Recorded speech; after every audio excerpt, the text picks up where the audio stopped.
Back in college, I had this old school lacrosse coach who had a saying that was so absurd, the entire team would walk around reciting it every single time they were in the urinal. But in perfectly ironic fashion, this ridiculous notion is turning out to be one of the most relevant health assays on the longevity market. And here's what it was. Let me just first get into my hard-ass lacrosse coach character.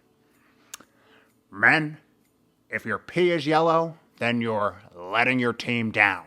I know, pretty random. But the second I came across the research that we're going to review today, I had flashbacks. Not to the urinals, but to the saying. Realizing, in hindsight, that this observation was pretty profound. However, it's not the buddies on your team that you're letting down. It's your biology. Every cellular and metabolic process and their ability to operate efficiently, which in effect lets you down from feeling how you're capable of feeling. And if you're not convinced, good. Stay skeptical. Here's another reason why you're gonna wanna keep that pee clear. Let's go. Yo. What is up? Welcome back to another week of How to Health. My name is Kevin. I run liftandbalance.com, where we take aim at all things health and longevity and do it in an odd, weird, interesting, and highly sarcastic way.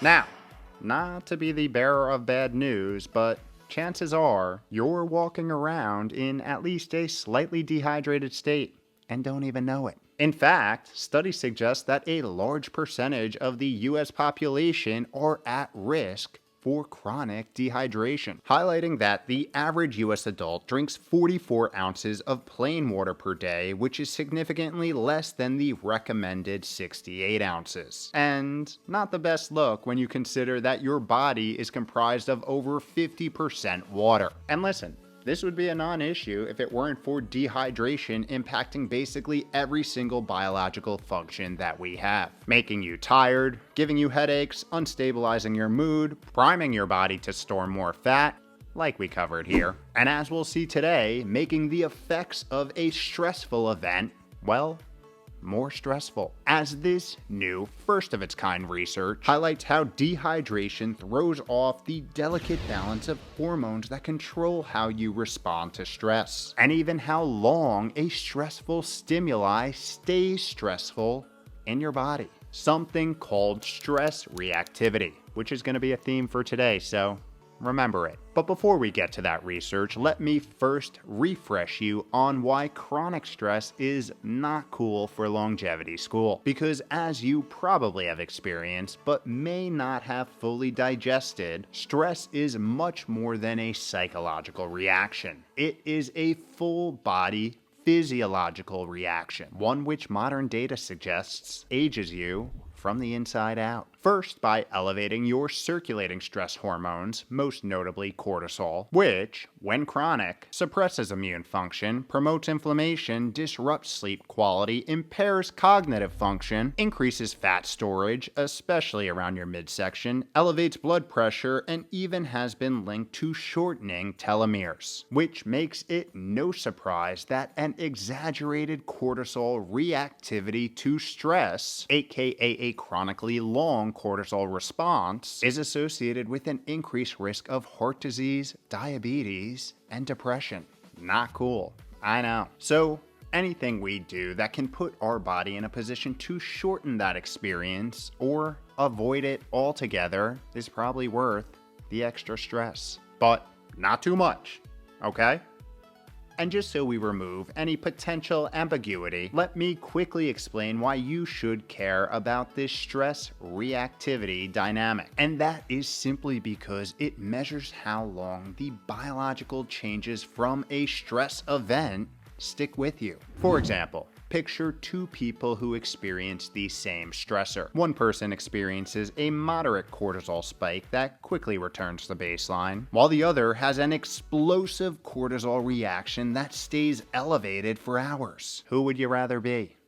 Exactly, because as you could imagine, the health impacts between this subdued and exaggerated response over the course of months, years, and decades will likely be the difference between vitality and disease, and potentially even life or death. Thus, why, again, we want to do everything we can to be in the camp of the more subdued, which sets the stage for proper hydration and this new study. Here, researchers out of Liverpool's John Moores University sought to investigate something that has never been studied before: the relationship between your daily fluid intake, hydration status, and cortisol reactivity to stress. And to take on this novel exploration, they started by screening and recruiting over 60 healthy adults, categorizing them into one of 4 groups based on hydration status, and only moved forward with the top and bottom groups, aka the most hydrated and dehydrated, for the actual study. And that ended up being people who drank less than 1.5 liters a day versus those who drank more than 2.5, but really closer to 4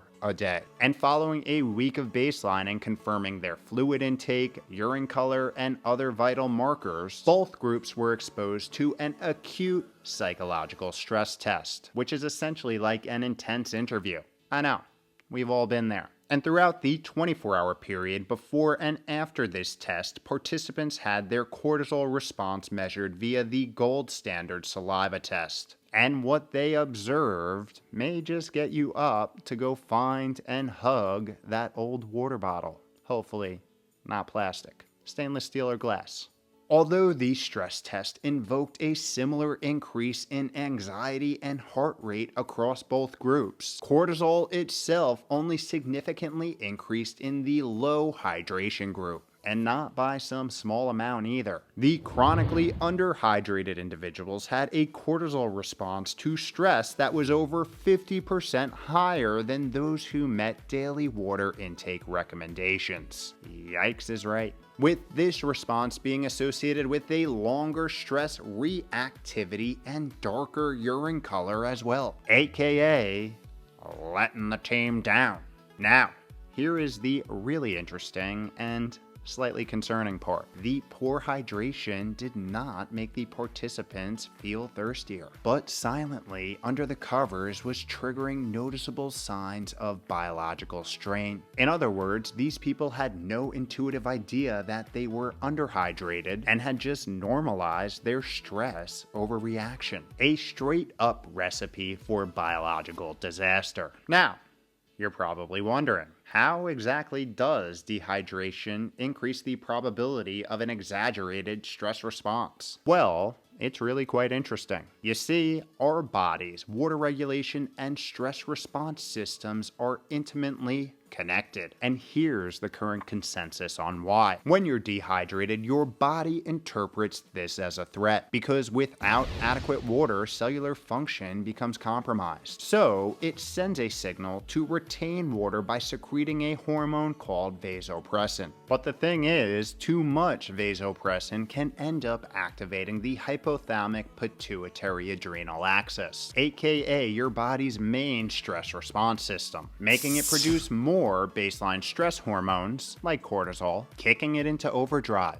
with the absence of any external stress stimuli. So when that stimuli ends up coming, the reactivity is primed to be significantly worse, becoming exaggerated and thus more biologically damaging. Having the authors of this study conclude that being hydrated may help your body manage stress more effectively. So, might as well hedge our bets, right? Knowing, of course, that hydration status is nowhere near a silver bullet when it comes to managing and alleviating a stressful event. Things we talk about in this video here. But there is a possibility that being hydrated can make things better, while also influencing every other cellular function that you have in a positive way. So, going the extra mile to make sure your pee stays clear seems like a pretty good investment.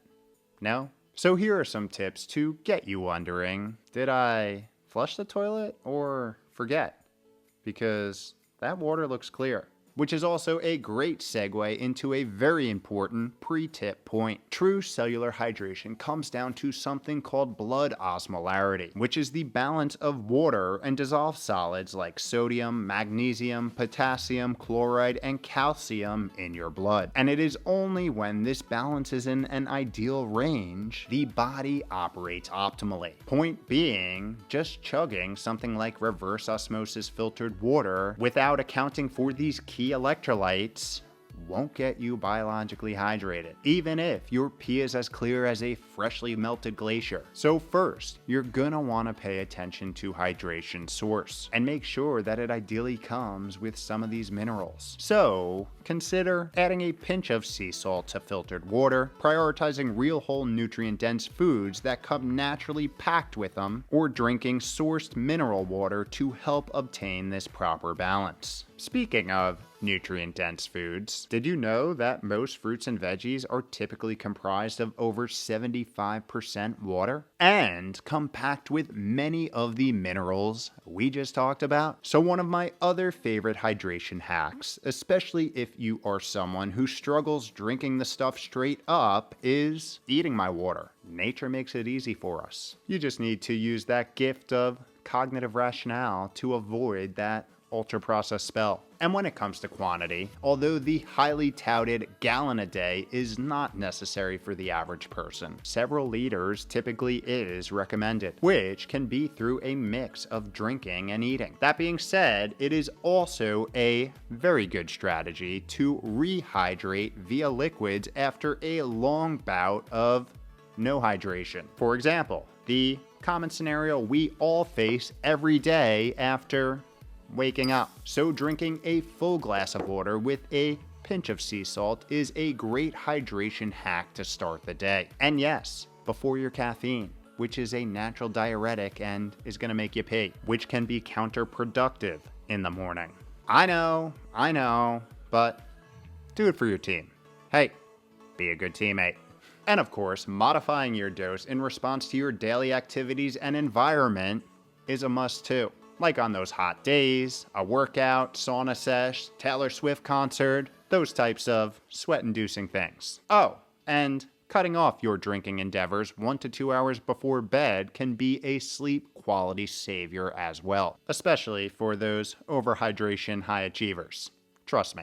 Another good hack, particularly for those people who are keen on getting a little loose on the goose, is to drink a full glass of water after each alcoholic beverage. Not only will this keep you more hydrated, but likely make you drink less. Win-win. With the most empowering news of all being the fact that you've got one of the best home tests for hydration already built in your biological self, the pee test. And although it's not perfect, it gives you great directional information. And in case you forgot, if it's a concentrated yellow, you, my friend, are letting your team down.